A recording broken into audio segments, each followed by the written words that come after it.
So, dear students, today we are going to discuss about the water supply to high-rise buildings. So, water is an important services. So, water is one of the mode of transmission of diseases. Okay, the waterborne diseases such as typhoid, cholera, diarrhea, dysentery, jaundice, all these diseases are transmitted through water. Water is an essential commodity next to the air. So, air is very essential. Next to air, water is needed. So, without food we can survive for a few days, but we can't survive without water. Therefore, water is essential. So, before discussing the water to the high-rise building, we will discuss in general about the water supply. So, water supply system is to be designed for a per capita water supply rate. So, first of all we have to estimate the water demand. So, water demand is the product of the future population at the end of the design period multiplied by the per capita water supply rate. So, generally the water supply system are designed based on the National Building Code of India. The Part 9 gives the plumbing services of the National Building Code. So, first we have to estimate the water demand. As I said, water demand is the product of future population at the end of the design period multiplied by the per capita water supply rate. So, per capita water supply rate is the average water required for various consumptions. So, the water consumptions are of two types. So, one is the consumptive use and other is the non-consumptive use. So, consumptive use is for drinking, cooking, bathing, etc. And the non-consumptive uses are for the cloth washing, floor washing, toilet flushing, etc. So, on an average we need 135 liters per capita water supply. So, according to the Environmental Hygiene Committee constituted by Government of India, which recommended 135 liters per capita per day for all purpose.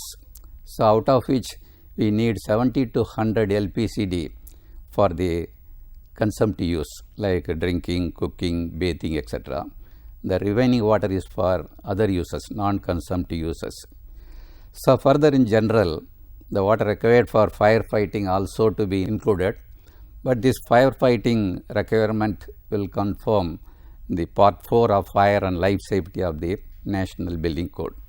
So, objective of any water supply system is to distribute the required water equitably with sufficient pressure at all consumer point. The water supply system consists of a storage tank and a network of water supply pipeline and other fittings. Because the water is conveyed from the storage reservoir to the consumer point through a network of pipes and valves and finally connected to the house through the house service connection. So, it has been found from different studies that 60% of our water is lost through leakages and other wastages in the distribution system. Therefore, there is a need for careful planning of the water supply system. So, water supply distribution system components are the service reservoir to store the water, and the water distribution system consists of the pipe, valves, etc. So, what is the need for service reservoir? Because from the source the water is supplied continuously for 8 hours or 12 hours or 16 hours according to the availability of power, but our water demand in the household fixtures are not uniform because they are continuously varying from hour to hour. The average hourly demand is not uniform. So, the hourly demand varies from hour to hour. In the early morning hours we need more water for bathing, washing, etc. and the water demand decreases in the evening and there may be very little during the night. Therefore, there is a varying demand on the distribution system, whereas the water supply from the source is continuously according to the pumping. Therefore, there is an imbalance between the water supply and the distribution. So, in order to balance this varying demand and the uniform supply, there is a need for storage reservoir. The storage reservoirs or depending upon the zones. For larger cities and towns, it may not be possible to distribute the water from a single service reservoir. The town will be divided into a number of zones according to the level difference, and for each zone there will be one service reservoir. So, the service reservoir is necessary for each zone, then only our distribution will be uniform. The zonal division depends upon the level difference. In a particular zone, the level difference between the maximum level and minimum level should not exceed 10 meter. In such a way, the town is divided into number of zones, and each zone one independent reservoir will be constructed. From the reservoir, the water will be distributed to the various household. The shape of the reservoir. So, the reservoir can be of any shape, so rectangular, circular, etc. But the shapes can be based on the taste of the architects. Here are some shapes shown in this slide. It can be a inch type or circular type or spherical type, or it can be a circular type with a number supported by columns, and conical type. Likewise, there are many types of overhead tank. OHD is the overhead tank. This is also called service reservoir designed. So, this is one of the shapes normally provided in the United States. So, next the capacity of the OHD. In the service reservoir, how much water is to be stored? So, the volume of the storage reservoir depends upon the duration of supply and timing of the supply. So, when the pumping is done, and to the duration of distribution and timing of distribution. Sometimes the distribution will be continuous, sometimes it will be intermittent. Particularly during the intermittent stage, so we have to consider the duration of the supply and the duration of distribution. So, the pumping from the storage or source may be for 8 hours or 12 hours or 16 hours or 24 hours, but the distribution may not be equal to that time. Therefore, we have to provide the storage according to the duration of supply. So, here are some examples. Suppose the pumping is above 16 hours to 24 hours, the storage capacity will be 20 to 25% of the total daily requirement. If the pumping is between 12 and 16 hours, the storage capacity will be 33.33%. Similarly, if it is above 8 to 12%, then the storage capacity will be 50%. When the pumping duration is less than 8 hours, then we have to provide 100% storage in the reservoir. So, as I mentioned earlier, again I will emphasize the water distribution may be continuous or intermittent. So, continuous distribution may be the supplies for all the 24 hours. At any time you can draw water from the system. Whereas in the developing countries, the continuous systems are rarely adopted. The system is mostly intermittent system. In the intermittent system, the water will be supplied only for the specified hours. It may be for 2 hours or 4 hours. In some cities or towns, it is once in 2 days. So, the distribution network, there are different shapes of the distribution network. So, basically there are two important network type. So, one is the branch type or tree type or dead end system. Another is the gridiron system or looped system. So, in the tree system or branch system, so from the storage reservoir, the water is distributed through a main, and then from the main it is distributed through a sub main or branches and then sub branches. So, here is an example where the water is distributed from a storage reservoir through a main and then through a branch and then sub branch. So, this is a dead end system. In the dead end system, the water is flowing in one direction, there is no circulation, and the water will be stagnant at the dead end. Therefore, there is possibility of degradation of the quality of water, and it will affect the quality of water supply. The advantage of a dead end system is simple to design, and the total length of the pipes, the fittings are all less. Therefore, the cost of the system will be less. So, whereas there are certain disadvantages. The main disadvantage is when there is a breakdown in a pipeline, then the supply will be interrupted and there is a possibility of quality degradation. So, in the case of gridiron system or looped system, there is a continuous connection, there is no dead end, all the pipe ends are connected together and the water will be flowing from the storage reservoir in different directions. For any particular point, the water will come from different direction, 2 to 3 directions, and therefore the water will be always under circulation. But the system is very complicated and the design is also difficult. More lengths of pipes required because all the ends are connected together. Therefore, the system cost is high. So, the advantage of this system is the water is under circulation. So, therefore, there is no possibility of quality degradation. At times of repairs, only a small area will be interrupted. For other area, the water supply will be continuous. The disadvantage of the systems, it requires more lengths, more fittings, more walls. Therefore, the system cost is very high. The system is very expensive and the design of the system is also difficult. At the time of operation, the system will behave indifferently from what we have assumed during the design period. So, in the water supply system, pipes are important component. There are different types of pipes available. Basically, they are metallic pipe, cementitious pipe and plastic pipe.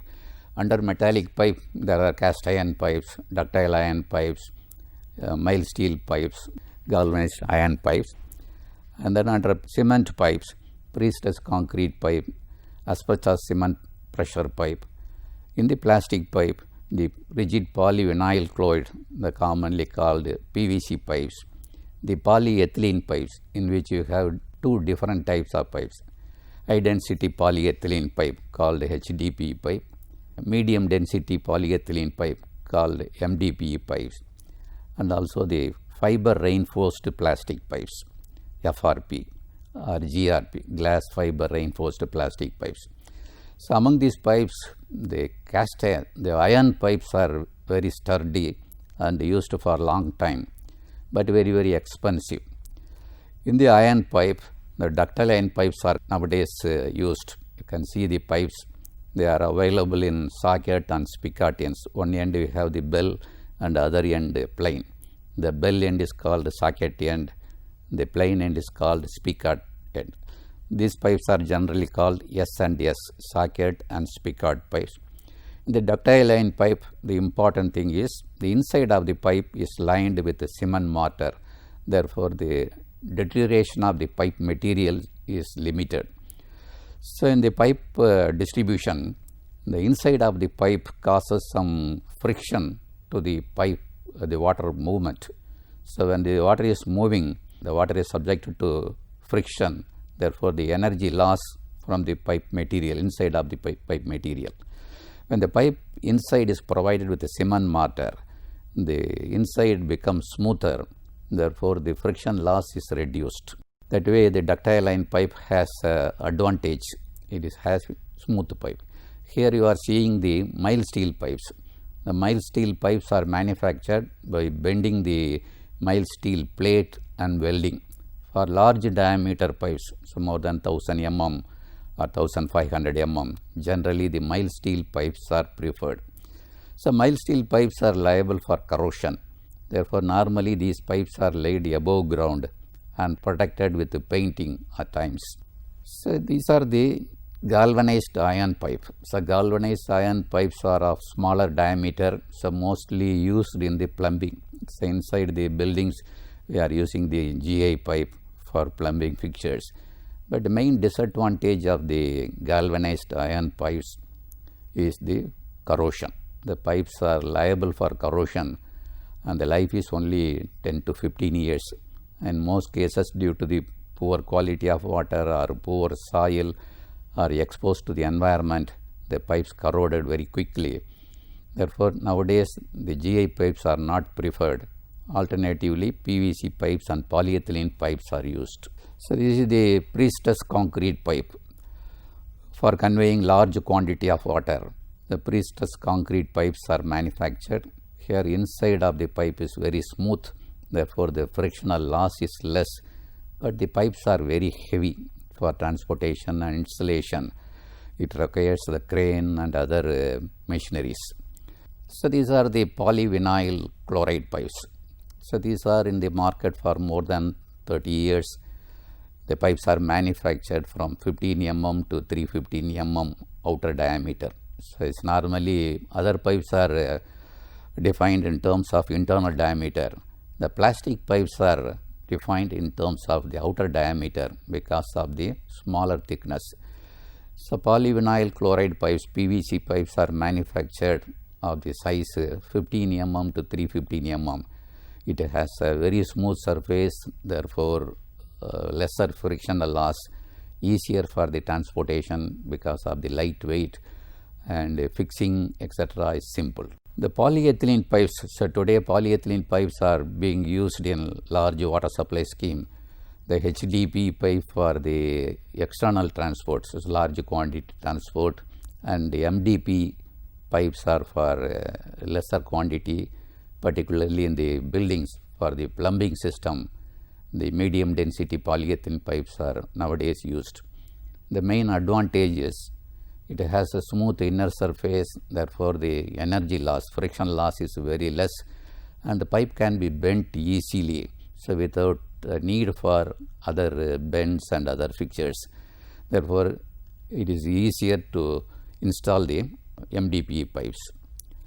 So even larger diameter pipes can be easily carried by 2-3 persons, whereas the equal diameter metallic pipes we need the machineries. So the jointing of polyethylene pipes are by heat fusion. The ends are heated in a heating plate and then jointed together with the fusion welding. So they are done very quickly, but machines are necessary for jointing the polyethylene pipe. So here also you can see the jointing, the alignment and jointing of the polyethylene pipe. So for pipeline we need different fittings for connecting with other fixtures, the walls etc. You need different types of fixtures.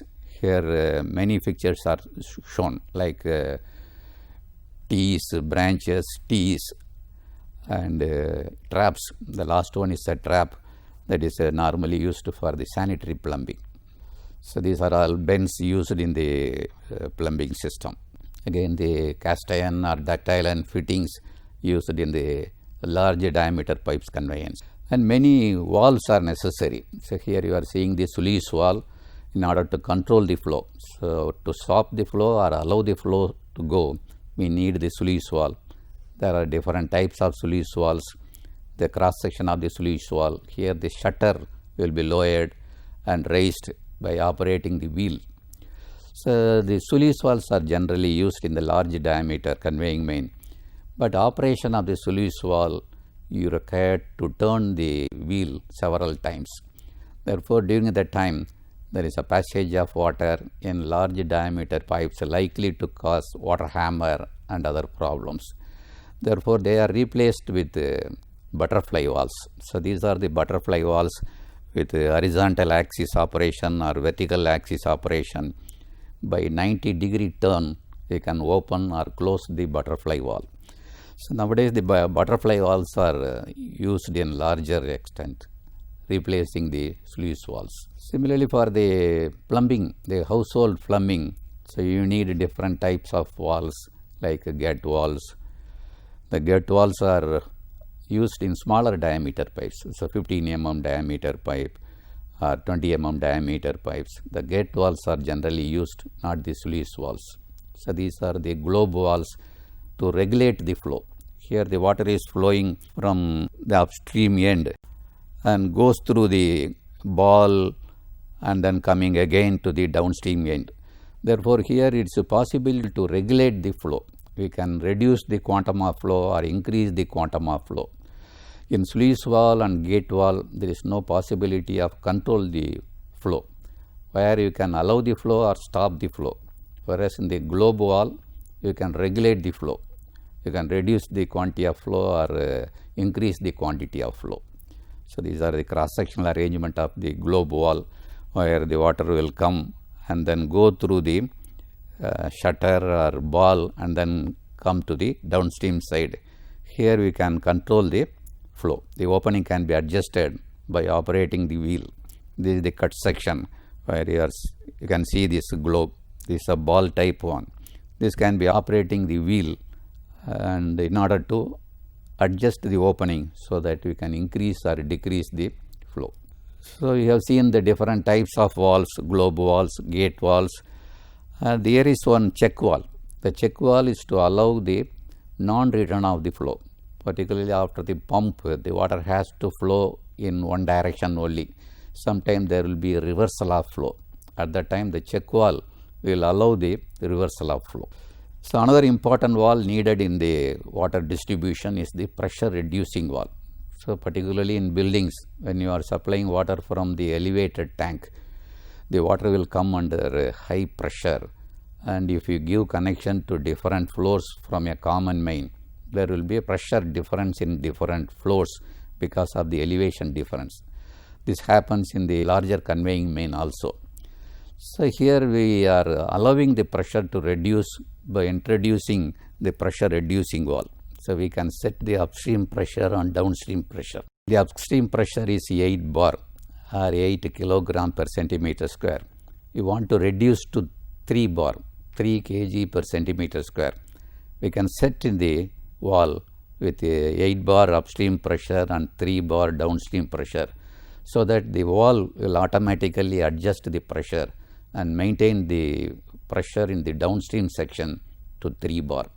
So these types of pressure reducing valves are installed in the high-rise building in order to have equitable distribution in different floors. So closer view of the pressure reducing valve.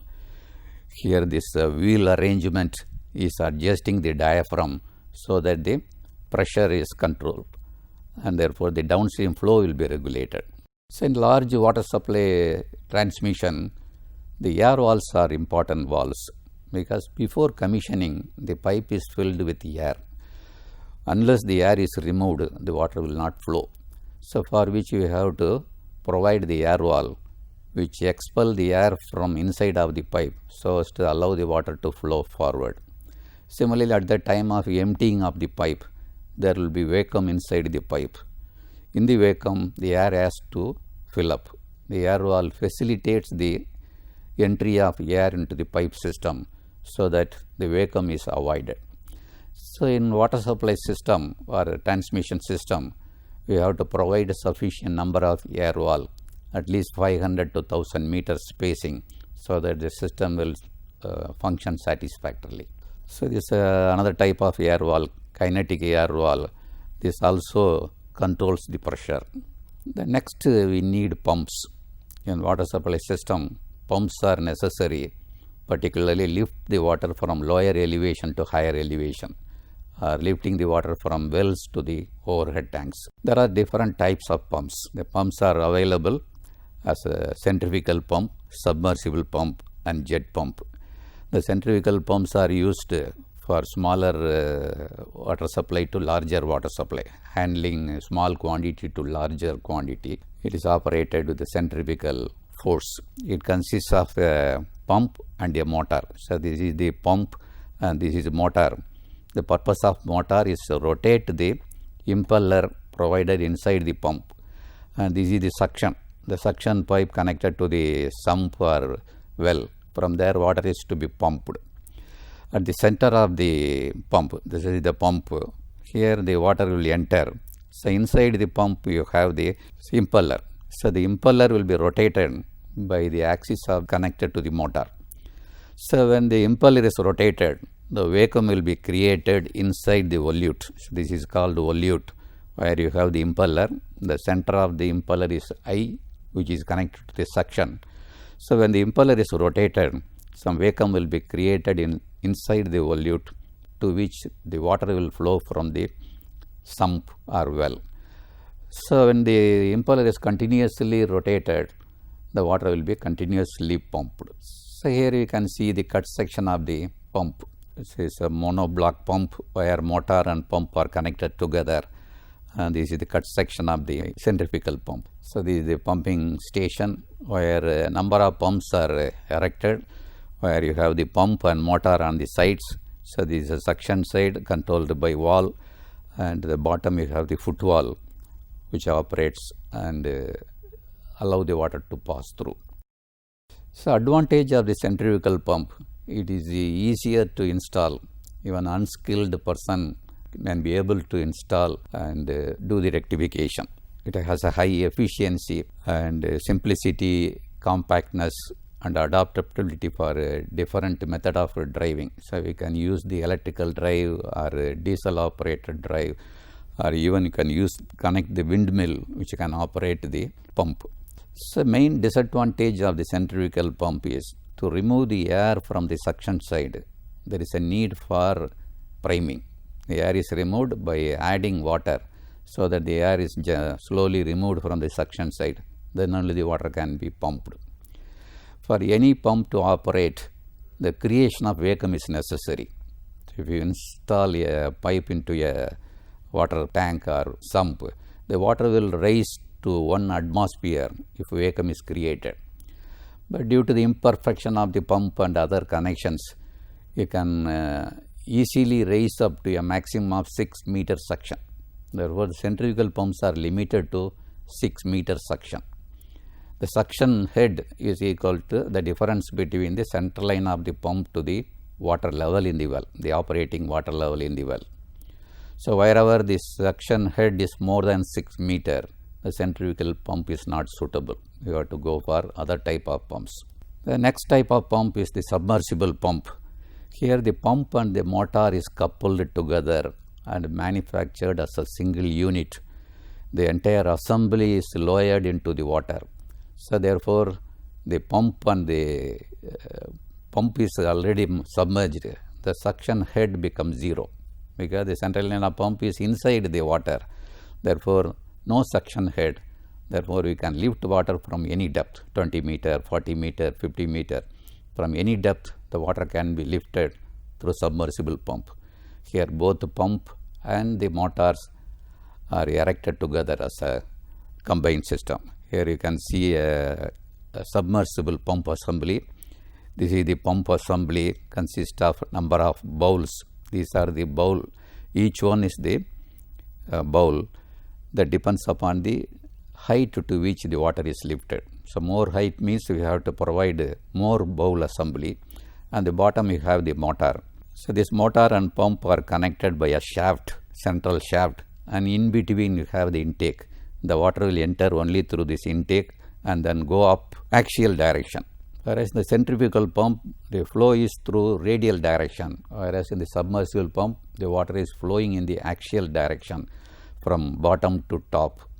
And the entire arrangement is supported by clamp at the top, and the pump, motor, all are hanging clamp from the ground. Here there is no need for any pump hose, where for all the type of pump, the centrifugal pump, you have to construct a pump hose where the pump and motor are erected, whereas in this type of submersible pump, there is no need for a pump hose. The entire assembly is lowered into the well and supported by the clamp. So these are the different types of pump. Here you have different bowl assembly. Number of bowl assemblies are increased. They are depending on the depth of water level in the well. So advantage of the submersible pump, because there is a savings in the cost, because we don't need the pump house. And disadvantage is every time if you have to make any repair, you have to pull out the pump from the well and do the repair and again install into the well. Therefore, there will be interruption of the water supply and you need personnel for lifting and lowering. The another type of pump is called the jet pump. This is a modification of the centrifugal pump. An ordinary centrifugal pump, this is the suction pipe, and some quantity of discharged water is sent back, and a jet is formed with a nozzle provided which is immersed in the water. The return water causes some pressure and causing the jet formation. The jet lifts the water to sufficient height so that the suction head is restricted to less than 6 meter.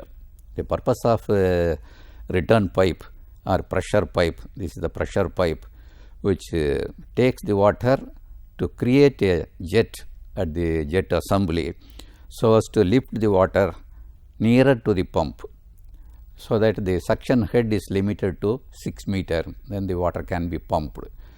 But the disadvantage is some of the water pumped is returned to the jet assembly, therefore the efficiency of the pump is much less. So normally the pumps have efficiency of 60 to even 90%, whereas a jet pump has an efficiency of 25 to 50%. Therefore energy input will be more, but work done will be less. Therefore these types of pumps are used only for household pumping when the quantity of water involved is very less. But the pumps can be erected in even smaller diameter pumps, small diameter wells, and as I said, it can lift water even greater than 6 meter head provided by the jet assembly. The pumps and motor are all located above ground, and initial installation cost, operation cost all are less. The pump can be directly over the well, or it can be erected off the well, so that it can be protected inside the house or inside a shelter, so without damage due to the rain and other things. So disadvantage of the jet pumps, the efficiency is less. Efficiency of the pump is only 25 to 50%. As the discharge head increases, increased quantity is to be returned to create the jet. Therefore efficiency is much less comparing to the centrifugal pump. So we have seen three types of pumps: centrifugal pump, submersible pump, and the jet pumps. So in order to select the proper pump, we have to consider the following points. The selection depends upon the duration of availability of power, because particularly in the rural area the power may not be available throughout the day. The availability may be 8 hours or 12 hours. So accordingly we have to select the pump, because the discharge depends upon the duration of pumping. So next is the quantity of water to be pumped. For a large installation, large quantities to be pumped, for which jet pumps are not suitable. We have to necessarily go to centrifugal pump. But centrifugal pump is not suitable when the suction head is more than 6 meter. So we have to consider what is the suction head, the water level in the well, and also the diameter of the well, and the quantity of water to be pumped, and the availability of power to operate the pump. So far we have seen the water supply arrangement for a town or cities in general, where we have seen the transmission pipes, the different types of pipe fittings, valves and pumps. In the next presentation, we will discuss about the specific water supply arrangement to the high-rise building, the storage requirement and distribution. Thank you very much.